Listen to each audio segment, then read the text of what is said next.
ঝুম বৃষ্টি যাকে বলে, একেবারে আকাশ ভেঙে ঢল নেমেছে। খোলা আকাশের নিচে ভিজে একাকার হচ্ছে দুটো মানব মানবী। পা অত্যাধিক ফুলে উঠেছে এই অল্প সময়ের মধ্যেই। পাটা টনটন করছে, ব্যথায় মুখ কুঁচকে আছে তিতির। ঈশান নিঃশব্দে এগোচ্ছে গাড়ির দিকে।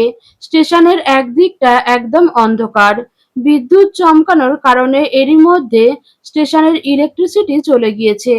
ছোট্ট একটা এনার্জি লাইটের টিমটিমে আলো মাত্র। না দেখে যাওয়ারই মতো স্টেশন থেকে যত এদিকটায় আসছে তত আঁধার নামছে। কিছুক্ষণ আগেও ঝকঝকে আকাশ ছিল। আকাশ জুড়ে চাঁদ তারার মেলা। কোত্থেকে ঝড় বৃষ্টি এসে হাজির হয় তাদের দুর্দিনে কে জানে। গাড়ির কাছে এসে সামান্য নিচু হয়ে দরজা খুলে তিতিরকে বসালো সিটে। দ্রুত পায়ে নিজেও উঠে এলো ড্রাইভিং সিটে।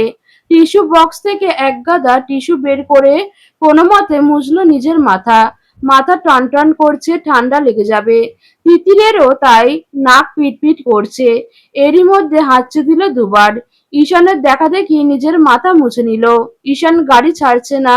তিতির তাকালো তার দিকে। লোকটা তার দিকেই স্থির দৃষ্টিতে তাকানো। অন্তরাত্মা কেঁপে উঠল সে দৃষ্টিতে। মাথায় জবজবে ভেজা চুলগুলো কপালে এসে পড়ে আছে। গায়ের পাতলা ডাস্ট গ্রিন শার্টটা লেপ্টে আছে পেশাল দেহের সাথে। ওপরে দুটো বোতাম খুলে দৃশ্যমান চিকচিকে বুকটা। তিতির দৃষ্টি সরিয়ে নেয়, মিনমিনে গলায় বলে, গাড়ি ছাড়ছেন না কেন? Look at me. ঈশানের অতি গম্ভীর কণ্ঠেও তাকালো না তিতির। কেমন ছিল তেমন বসে থেকেই বলল, বলুন। তাকাতে বললাম তো আমার দিকেই, কানে যায় না কথা। তিতির এবার বিরক্ত ভাব নিয়ে তাকালো ভ্রু কুঁচকে। পুনরায় আগের সেই একঘেয়ে গলাতেই বলল, যাচ্ছেন না কেন? এর চেয়ে নয়ন ভাইয়ের সাথে ফিরলেই পারতাম। মেজাজ এমনিতেই খারাপ, তার ওপর বাড়তি চটাং চটাং কথা পোষালো না ঈশানের। বাড়ি থেকে আসার সাহস তোকে কে দিল সেটার জবাব দে তুই। তিতির যেন অবাকই হলো, অবাক হয়ে জিজ্ঞেস করলো, কে দেবে? আমার সাহস নেই। বড্ড বেশি সাহস হওয়ারই উচিত নয় কি? কেন? কারণটা শুনি। হাসি পেল যেন তিতিরের।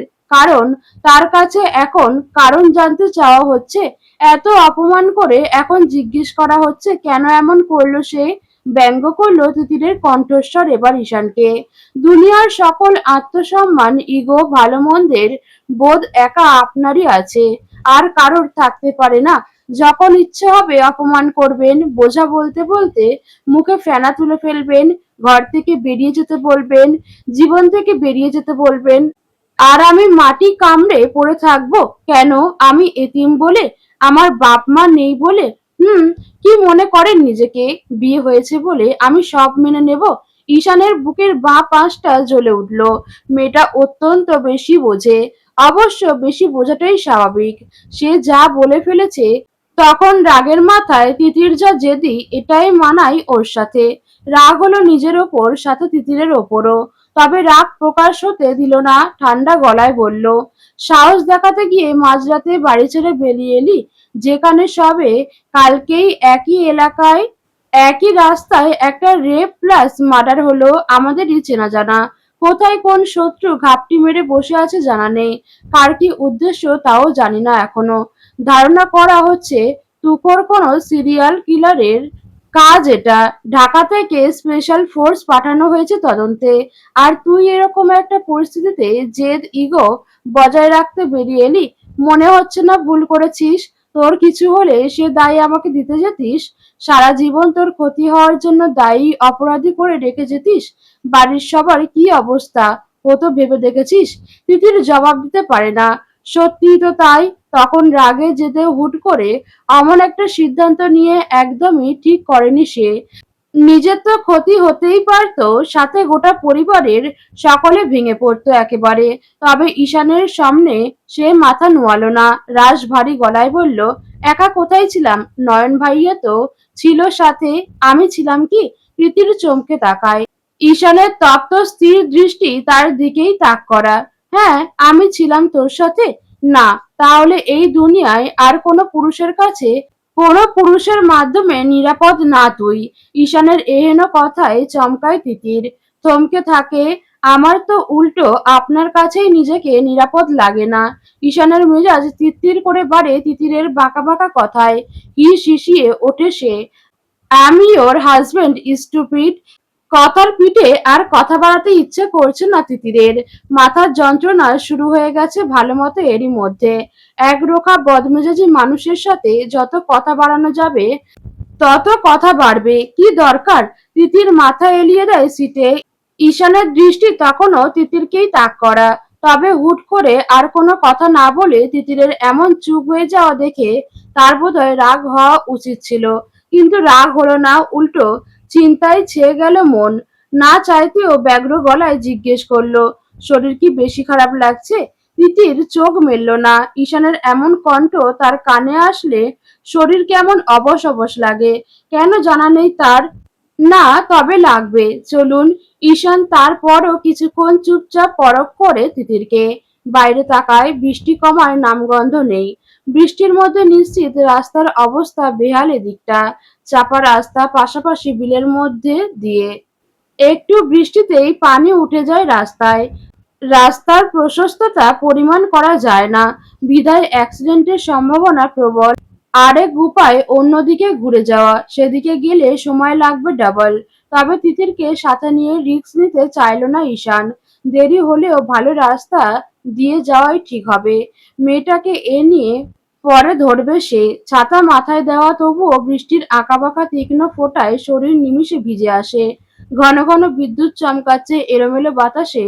পাতলা ছাতা বেঁকে আসছে বারংবার। বাড়ির পেছনের রাস্তায় বাউন্ডারির দেয়াল ঘেঁষে মাথায় দাঁড়িয়ে আছে নুরি। গায়ের কালো জামার পুরোটাই প্রায় ভেজা। ঠকঠক করে কাঁপছে শীতল বাতাসে। ফোন হাতে সময় দেখলো। এ নিয়ে ৭-৮ বার ইয়াস আসার কথা। কাল চলে যাবে ছেলেটা, আর কবে দেখা হবে কে জানে। এলাকায় এই হুট করে হওয়া বৃষ্টি ঘটনাটার জন্য বাড়ি থেকে বের হওয়ারও পারমিশন নেই। ভয় তারও করছে না এমন তো না। এত বড় ঘটনা ঘটার পরেই দিনই রাত ১:৩০টার সময় একা একটা মেয়ে বাড়ির পিছন দিকে ফাঁকা রাস্তায় এই ঝুম বৃষ্টির মধ্যে একা দাঁড়ানো আপাতত দৃষ্টিতে কোনোভাবেই স্বাভাবিক হতে পারে না। অন্য সময় হলে কখনো এই সাহস নিয়ে এখানে এসে দাঁড়াতে পারত না নুরি। কিন্তু আজ কিচ্ছু করার নেই, ইয়াজের অনুরোধ ফেলতে পারে না সে। আবার কতদিনের জন্য দূরত্ব জানা নেই তার। শেষ একবার দেখা করবে না, তাই হয়। তবে প্রায় ৩০ মিনিটের ওপরে দাঁড়ানো এখানে সে। ভয়ে জুবুথুবু হয়ে গেছে একদম। ইয়াজের দেখা নেই। ভয়ার্ত দৃষ্টি বারংবার যাচ্ছে নিজের বাড়ির দিকে। আর ঘণ্টাখানেক পরেই মা চাচিরা উঠবে শাওরির রান্না করার জন্য। কোনোভাবে যদি কারোর নজরে পড়ে কেলেঙ্কারি ঘটে যাবে। আর তাছাড়া বাইরের অযাচিত ভয় কিছু এমন সেমন হওয়ার শঙ্কা তো রয়েছেই। বৃষ্টির গতি বাড়ছে, শুধুমাত্র নুরির মাথার ওপরের অংশ সম্ভবত ভেজা থেকে একটু হলেও বাদ রয়েছে। তাছাড়া গোটা শরীর এমনকি মুখ অবধি ভিজে একাকার। আরো মিনিট ১০ পর অদূরে লক্ষ্য করা গেল একটা প্রাইভেট কার। দ্রুত গতিতে পেছনের ছোট গেটের ভিতরে এসে লেপ্টে রইল নুরি। বাইরে ঘোর অন্ধকার। কারের ভিতরে আলোতে অতি কষ্টে লক্ষ্য করতে পারল মানুষটা আদতে ইয়াজি। গাড়িটা বাড়ি থেকে বেশ খানিকটা দূরেই থামলো। নুরি দ্রুত পায়ে এগোলো সেদিকে। বাড়ির পিছনের এই রাস্তাটায় সচরাচর মানুষজন চলাচল করে না। পিছনের এদিকটা পুরোটা মাঠের পর মাঠ, শুধু ক্ষেত আর ক্ষেত। এই রাস্তা সরাসরি চলে গিয়েছে মেইন রোডে। তবে এই রাস্তায় চলাচলে পথিমধ্যে শ্মশান পড়ায় খুব একটা মানুষের যাতায়াত দেখা যায় না। নুরি কাছে আসতেই গাড়ির দরজা খুলে গেল। কোনো মতে ছাতাটা চাপিয়ে গাড়িতে উঠে বসলো সে। ছাতাখানা রাখলো পায়ের কাছে। নুরি ঢোকার সাথে সাথে বন্ধ হলো গাড়ির ভিতরের আলো। এতক্ষণ লাগলো তোমার আসতে? এত রাতে কতক্ষণ হলো দাঁড়িয়েছিলাম আন্দাজ আছে? তার উপর এই বৃষ্টি। ইয়াজ দারুণ ব্যস্ত হলো। ভয় পেয়েছো? হ্যাঁ, পাবো না, দম আটকে আসছিল আমার। ইয়াজ মাথায় হাত বুলায় নুরির। নরম গলায় বলে, সরি জান, রাস্তাটা এত কনফিউজিং, বুঝতে পারছিলাম না। তাছাড়া এখনই রওনা দিব। তোমাকে না দেখে গেলে শান্তি পাচ্ছিলাম না তো। নুরির মনের ভারী বোঝা নিমিষেই সরে যায়। নরম গলাতে বলে, এই বৃষ্টির মধ্যে সকালে গেলে চলছিল না। আলতো হাতে জড়িয়ে নিল ইয়াজ নুরিকে। কানের কাছে ফিসফিসিয়ে বলল, রাতটা কি তাহলে তোমার ঘরে থাকতে দেবে? দু হাতে ইয়াজকে ঠেলে নিজে সরে এলো নুরি। চোখ মুখ কোঁচকালো, বাজে কথা খালি। মা কেমন আছে? শব্দ করে হাসলো ইয়াজ। গাল টিপলো নুরির। এখন ভালো। আরুষ্মি কেমন আছে? জ্বর সামান্য। বাসায় কে কে এখন? বাবা, মা, আরুষ্মি আর হেল্পিং হ্যান্ড। বাড়িতে আমাদের কথা কবে জানাবে? জানিয়েছি। বড় বড় চোখে তাকালো নুরি। ইয়াজ মিষ্টি মিষ্টি হাসছে তার দিকে তাকিয়ে। বলেছো কবে? আমাকে তো বলনি। এটাই তো সারপ্রাইজ ছিল ম্যাডাম। নুরি খামচে ধরল ইয়াজের হাত, উত্তেজিত গলায় বলল, কি বলছেন ওনারা? ইয়াজ মুগ্ধ হাসলো, দু হাত বাড়ালো, হাসকি গলায় বলল, দেন ফার্স্ট হাগ মি। অধৈর্য হলো নুরি, তবে জড়িয়েও ধরল। ইয়াজ সন্তুষ্ট হলো, ধীর গলায় বলল, জলদি তাদের নাতি নাতনি সমেত বৌমাকে নিয়ে যেতে বলেছে। সত্যি? হাতের বাঁধন দৃঢ় হলো নুরির। খুশির চোটে পানি এসে গেছে মেয়েটার আঁকি জোড়ায়। প্রফুল্ল চিত্তে বলল, আমি তাহলে জানাবো বাসায়? বাবা মাকে নিয়ে আমি আসি? সেটা ভালো হয় না? ঈদের এক দুদিন পর? আজকে খুশিতে পাগল হওয়ার দিন বোধহয় নুরির। যা শুনল মাত্র তাকে ঠিক, নাকি স্বপ্ন দেখছে কোনো? তাদের এতদিনের ভালোবাসা পূর্ণতা পাবে? ঠিক আছে। দু হাতের আঁচলায় নিল ইয়াজ নুরির মুখ, আহ্লাদি গলায় বলল, কাঁদছেন কেন? ভরসা ছিল না আমার ওপর? ছিল তো। তাহলে তাহলে চোখের পানিটা কেন? নাক টানলো নুরি, ফোপাতে ফোপাতেই হাসতে হাসতে বলল। খুশিতে ইয়াজ কপালে কপাল ঠেকালো, নাকে নাক ঘষলো। এক হাত চলে গেল নুরির কোমরে। চমকায় নুরি। সত্যি বলতে এই স্পর্শে সে দারুণ ভয় পায়। স্বস্তি খুঁজে পায় না কখনো, কেমন অস্বস্তি চেপে ধরে। দু হাতে সরিয়ে দেয় ঈশানকে, নিজেও পিছিয়ে এসে বসে। নিচু হয়ে ছাতাটা তুলতে তুলতে বলে, প্লিজ ইয়াজ, এক ভুল বারবার করতে এসো না। আমি কমফোর্টেবল নই। আজ বাদে কাল বিয়ে হচ্ছে আমাদের নুরি। তাহলে আজ বাদে কাল সম্পর্কটা গভীরে টানতে সমস্যা কোথায়? এতগুলো বছর যখন গিয়েছে, আর কয়টা দিনও যাবে। অসম্ভব কিছু না। প্লিজ, তোমার এত সমস্যা কেন বলতে পারো? বিদায় দেওয়ার আগে এই ঘৃণ্য একটা টপিক নিয়ে ঝগড়া ভালো লাগবে? তাছাড়া সেদিন যতটুকু যা করে ফেলেছিলে, সেটার ট্রমা থেকে আমি এখনো বের হতে পারিনি ইয়াজ। তাছাড়া আমাদের ওই ছবিগুলো, আর ইউ স্কেয়ার্ড? তোমাকে সেই টপিকটা নিয়ে বলে লাভ নেই Iyaz. I have to go. বেরিয়ে যেতে উদ্যত হতেই উঁচু করে বেঁধে রাখা চুলে টান পড়ল নুরির। হ্যাঁচকা টানে পিছিয়ে এসে পড়ল ইয়াজের বুকে। ইয়াজের হাতের অস্তিত্ব গভীরভাবে অনুভব করল নিজের পেটের ওপর। হাত ধীরে ধীরে ওপর দিকে উঠছে, আতঙ্কে গলা কাঠ হয়ে এলো তার। ছিটকে সরে যেতে চাইল, সম্ভব হলো না। বরাবরের মতোই এই স্পর্শে সে কামুকতা, চাহিদা আর যৌনতা ছাড়া আর কিছু অনুভব করতে পারল না। যন্ত্রণায় শরীর হিম হয়ে এলো। চিৎকার করার উপায় নেই, আর না তো এই ঝড়-ঝঞ্ঝার মধ্যে গভীর রাতের অন্ধকারে ফাঁকা জায়গায় তার চিৎকার সে শুনবে। বুক চিরে কান্না এলো নুরির। ইয়াজ কথা দিয়েছিল এই ভুল সে আর এই জীবনে করবে না। কিন্তু ইয়াজের মধ্যে সেসব এর কোনো লক্ষণ দেখা গেল না। ইয়াজ আচমকা হাসকি স্বরে বলল, I want you right now Nuri. ই ই ইয়াজ, না প্লিজ। এদিককার রাস্তা ভয়ঙ্কর খারাপ। এতটা খারাপ জানা ছিল না ঈশানের। উঁচু নিচু প্রচন্ড। বাইরের বৃষ্টি এখন আর শুধুমাত্র বৃষ্টিতে সীমাবদ্ধ নেই। তীব্র বাতাস, সাথে বর্বর আওয়াজে বজ্রপাত তো বিনামূল্যে। চোখ মুখ খিচে বন্ধ করে রাখা তিতিরের। একে তো ঠান্ডা লেগে গেছে, বরফ হয়ে আসছে শরীর। অন্যদিকে বাইরের এ অবস্থা।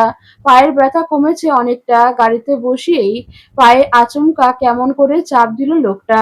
তখন ভয়ে গগনবিদারী চিৎকার করলেও খানিক পর থেকে ব্যথা বেশ কমে এসেছে।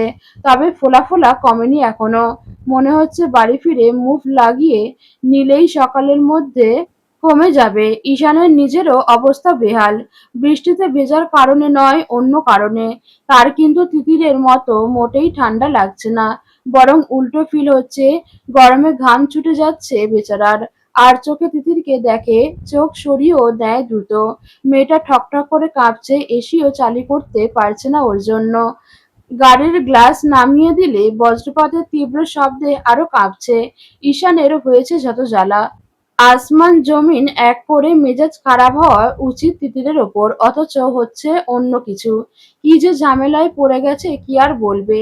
তিতির চোখ খুলে ঈশানের দিকে তাকিয়ে ধীর গলায় বলে, বৃষ্টির মধ্যে গাড়ি একদিকে একটু সাইড করা যায় না? যায় না। যত দেরি করব তোর মতো জ্বলন্ত আগুনের সাথে ততক্ষণ আটকে থাকতে হবে এখানে।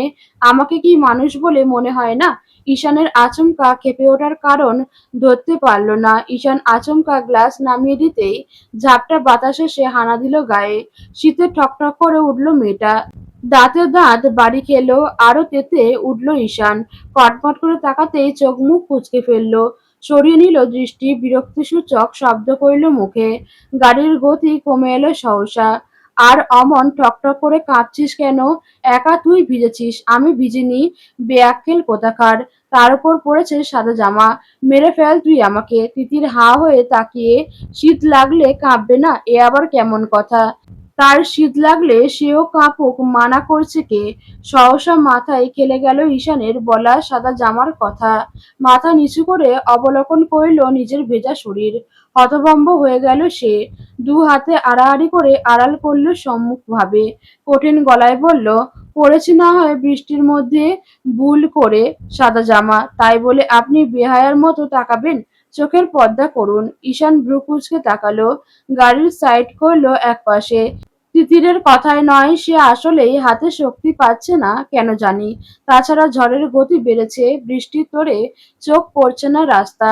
দাঁতে দাঁত চেপে বলল, আর একবার আমাকে দোষ দিলে তুই বাঁচবি না বলে দিলাম। ঈশান প্রাণপণে চেষ্টায় আছে দৃষ্টি তিতিরের মুখের দিকে রেখেই কথা বলতে। তা সম্ভব হচ্ছে না। বেহায়া নজর নেমে যাচ্ছে নিচের দিকে। ধমকে উঠল আরেক দফা, চুলগুলো সামনে আন বেয়াদব। বিড়াল ছানার মতো শরীর ওপর থেকে, অথচ মাপটাপ এত পারফেক্ট কি করে?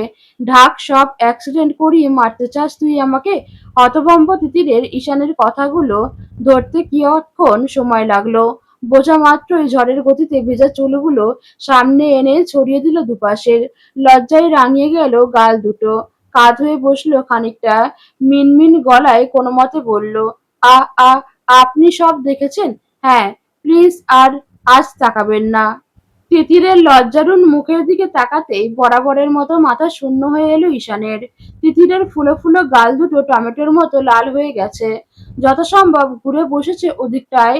সাদা জামা ভেদ করে জামার ভিতরে লেপ্টে থাকা কালো রঙের ছোট পোশাকটির অস্তিত্ব আরো কঠিনভাবে দৃশ্যমান। ভেজা কপাল থেকে ঘামের ফোঁটা হাতের উল্টো পিঠে মুছে ফেলল ঈশান। চুলগুলো সামনে নেওয়ায় বেরিয়েছে অনেকটা। উন্মুক্ত ফর্সা পিঠ। একদিক আড়াল করতে অন্য দিকের হিসেব নেই। বাঁকা হাসল ঈশান। বাঁকা গলাতেই বলল, আমার নামের হালাল এগুলো। দেখারই জিনিস, দেখবো না? আজব কথাবার্তা। তিতির বিস্ফোরিত নয়নে ঘুরে তাকালো। কি ধরনের নির্লজ্জতা এগুলা?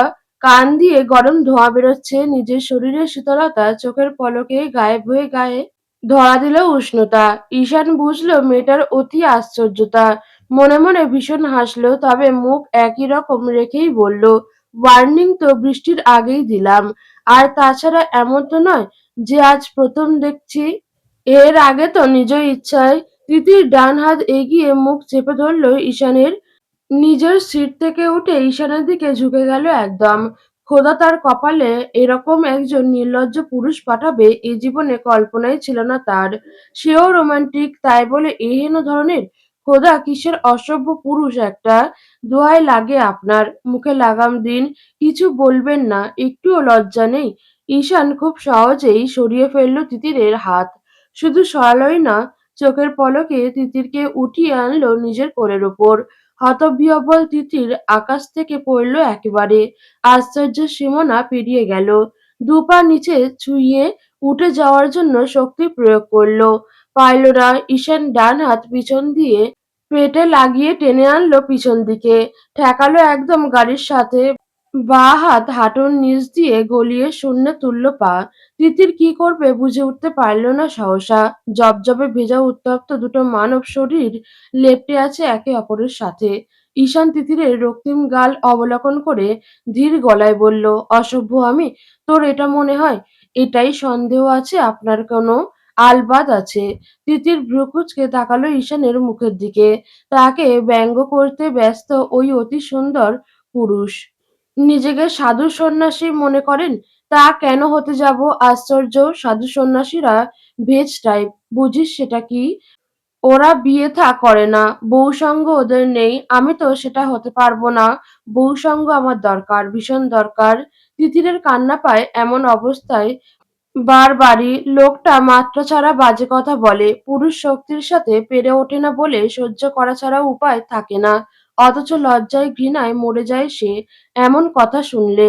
তিতির কঠিন গলায় বলে, আপনি এ ধরনের কথাবার্তা বন্ধ করবেন? কি ধরনের? তিতির সামনের রাস্তার দিকে তাকায়। অন্ধকারে কিচ্ছু চোখে পড়ে না। গাড়ির ভিতরে অতি মৃদু আলোর বাতি জ্বালানো। সেখানে দেখা যাচ্ছে শুধু একে অপরকে। শরীর শিরশির করে উঠে তার। গলায় শুকিয়ে আসছে। ইস, একটুও লজ্জা নেই। এক কাজ করুন, গাছের সাথে ধাক্কা মারুন গাড়ি। লজ্জায় এমনিতেও মরে যেতে মন চায় আপনার কথাবার্তা শুনলে। ঈশান ফিচেল হাসল। বাঁ হাতে তিতিরের গাল দুটো চেপে ধরল। বৃত্তের আকার ধারণ করল গোলাপি ওষ্ঠজোড়া। সেটা ঈশানকে টানল খুব করে। আপাতত সে অবাধ্যতায় লাগাম টেনে রাখল। অধরজোড়ায় দুটো জায়গায় সদ্য কেটে যাওয়া চিহ্ন। একটু আগেই তার করা ক্ষত ও দুটো।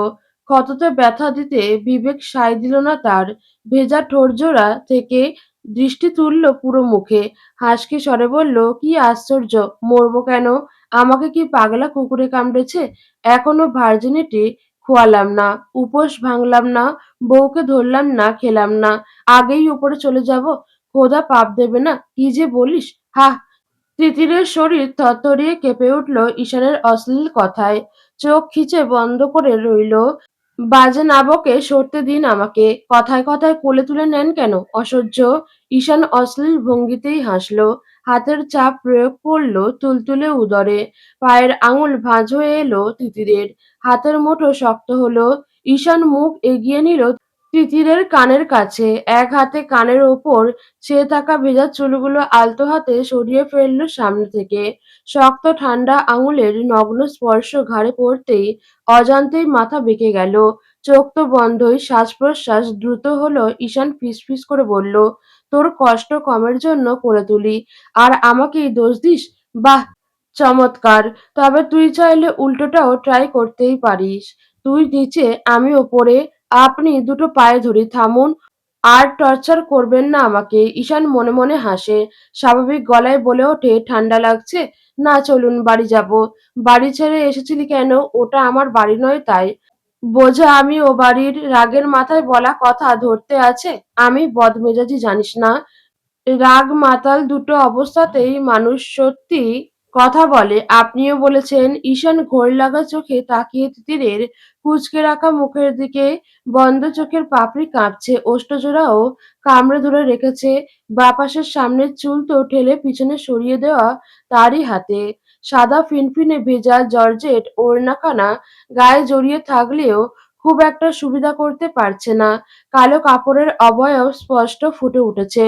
নরম গলাতে বলল, ওই দুটো সময়েও ক্ষেত্র বিশেষে সত্যিই বলে, ক্ষেত্র বিশেষে মিথ্যা। তিতির জবাব করে না, তাকায়ও না ঈশানের দিকে। ঈশানের খসখসে হাত তার পেটটা খামচে আছে। সেই স্পর্শে শ্বাস নেওয়া কষ্টকর হচ্ছে তার। তিতির, বাড়ি যাব। আমি যদি এখন বলি মন থেকে, তখন তোকে কথাগুলো বলিনি, বিশ্বাস করবি না আমাকে? তিতিরের ধীরে ধীরে চোখ জোড়া খুলল।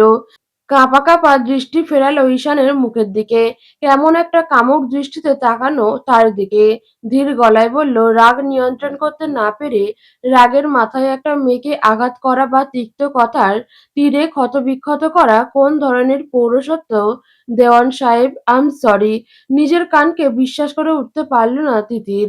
ঈশান আরশাদ দেওয়ান বলল, সরি? তাও তাকে ভুলই শুনল হয়তো। আশ্চর্য গলায় জিজ্ঞেস করে বসল, কি সরি তখনকার জন্য? শরীর শিথিল হয়ে এলো তিতিরের। না, ভুল শোনেনি তো সে। ঈশান একই শব্দ পুনরায় বলল, তার মানে আপনি সরি বলতে জানেন? জানতাম না, আজ জানলাম। মানে? ঈশানের ঠান্ডা হাত স্পর্শ করল তিতিরের উষ্ণ রক্তিম গাল। নরম গলায় বলল, আজকেই প্রথম বললাম। তাই আজই টের পেলাম। আমি সরিও বলতে জানি। তিতির বড় বড় চোখে তাকিয়ে এমন অবিশ্বাস্য মুহূর্ত কল্পনাতেও আনে না সে আজকাল। সরে যেতে মোছড়ামুছড়ি করল আবার। রাত ১:২০ বাজে। বাড়িতে সকলে জেগে গেছে হয়তো। দ্রুত বাড়ি চলুন। ঈশান সরতে দিল না তিতিরকে। হাতের সাহায্যে মুখটা ঘোরালো নিজের দিকে। I have to tell you something. ঈশানের এমন কণ্ঠে কুণ্ঠিত হয় মেয়েটা। আমতা আমতা করে। বাড়ি গিয়ে শুনি চলুন। উহু এখনই। তিতির বিরক্ত হয়। এই ভেজা শরীরে আর কতক্ষণ থাকা যায়? জ্বর চলে এসেছে তার। ঈশানের শরীরের উষ্ণতাও টের পাচ্ছে। মানে হয় কোনো? তিতির অনীহা গলায় জবাব দেয়, জলদি বলুন। তোর আমার ওপর এত বিদ্বেষ কেন? সময় অসময় ছুঁই বলে? এ আবার কি প্রশ্ন? এই সময় এটা প্রশ্ন করার সময়? জানেন না কেন বিদ্বেষ? তাছাড়া তার কোথায় বিদ্বেষ ছিল? যা ছিল সব ঈশানের প্রথমে। সে তো শুধু এখন তৈরি করেছে নিজের আত্মসম্মান থেকে। গম্ভীর গলায় বলল, ধরে নিন তাই। তাহলে ভাব তো একবার, আমি তোর হাজবেন্ড। ধর্ম বলিস অথবা দেশের আইন, সব ক্ষেত্রেই তোর ওপর আমার পূর্ণ অধিকার ফলানোর অধিকার। কিন্তু আমারও আছে। তারপরও আমাদের মধ্যে থাকা দূরত্বের কারণে, দেয়ালের কারণে আমার ছোঁয়া তোর ভালো লাগে না, ঠিক?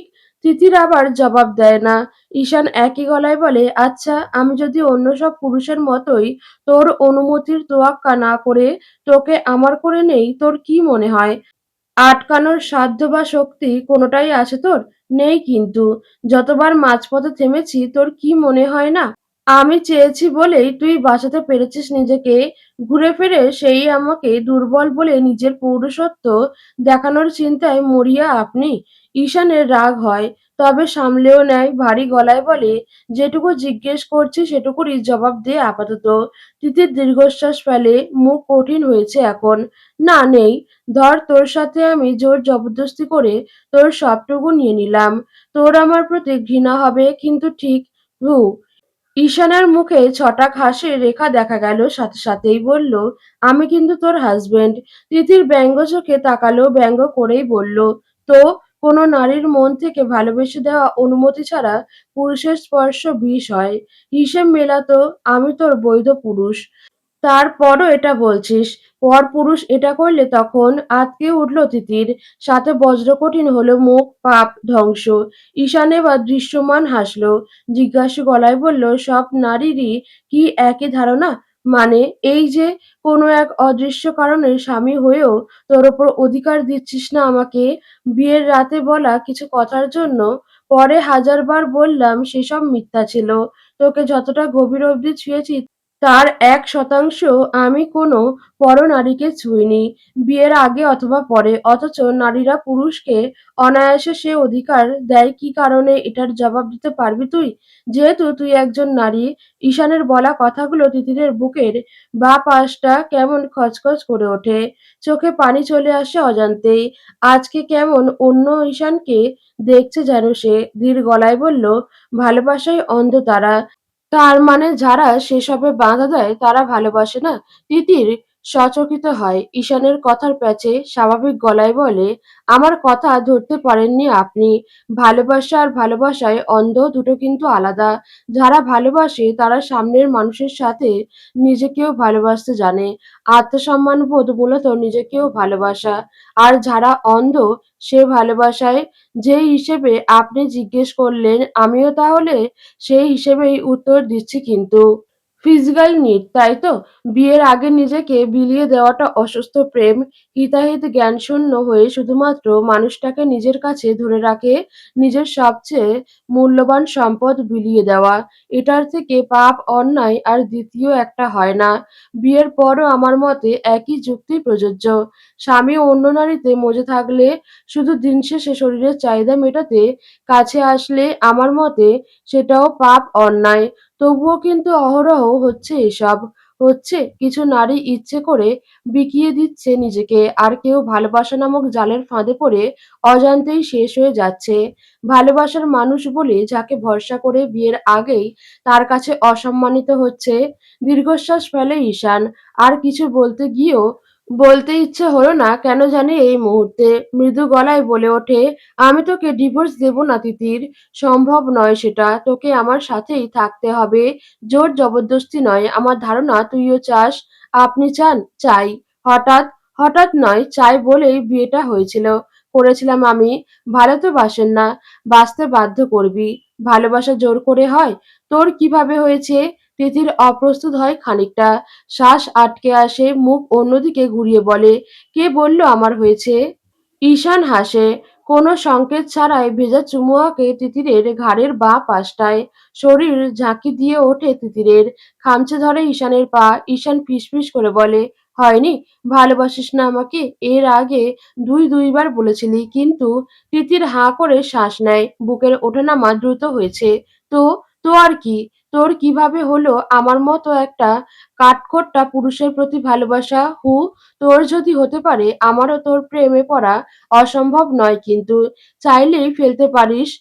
ছল করা আমার রক্তে নেই। নিজে থেকে না চাইলে জোর আমার দ্বারা হবে না। ছল করতে হবে না। I think we need some time, right? হয়তো। তুই আমার ওপর এখনো রেগে? যা করছেন এই মুহূর্তে ভুলে যাওয়া সম্ভব? I have my reason। সেটা জানালে আমি কি মাইকিং করে জানিয়ে দিতাম সকলকে। দিতিস না তাহলে? বাচ্চা তুই, বড্ড আবেগী। আমার সাথে আবেগ যায় না। আমি তোর দুনিয়ার মানুষ নই তিতির। আমাকে আবেগ আঁকড়ে থাকলে চলবে না। তিতির ছলছলে চোখে ঈশানের দিকে তাকায়। কি কারণ? আমি জানতে চাই। কেন হুট করে আলাদা হলো আমাদের জগৎ? জবাব দিন। ঈশানের ঠান্ডা হাতের স্পর্শ তীব্র হয়ে তিতিরের গালে। তিতির নিজের হাত ছোঁয়ায় ঈশানের সে হাতে। আবেশে ঘাড় বাঁকিয়ে চোখ বোঝে। চোখের কয়েকটা পানি গড়িয়ে পড়ে ঈশানের হাতের। শোনার সময় হয়নি এখনো তোর। আমি নিজেই জড়িয়ে আছি সে মরীচিকায়। তোকে আবার জড়াতে চাই না। মিথ্যা, আপনার সব মিথ্যা। ভালোবাসেন না আমাকে। কপালে কপাল ঠেকায় ঈশান। চোখ বুজে আছে দুজনেই। একে অপরের গরম নিঃশ্বাস আছড়ে পড়ছে।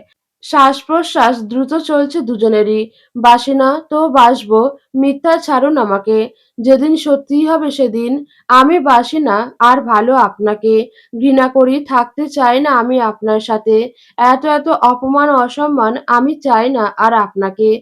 আমার চাই সারা জীবন এভাবে বসে অপমান করার জন্য?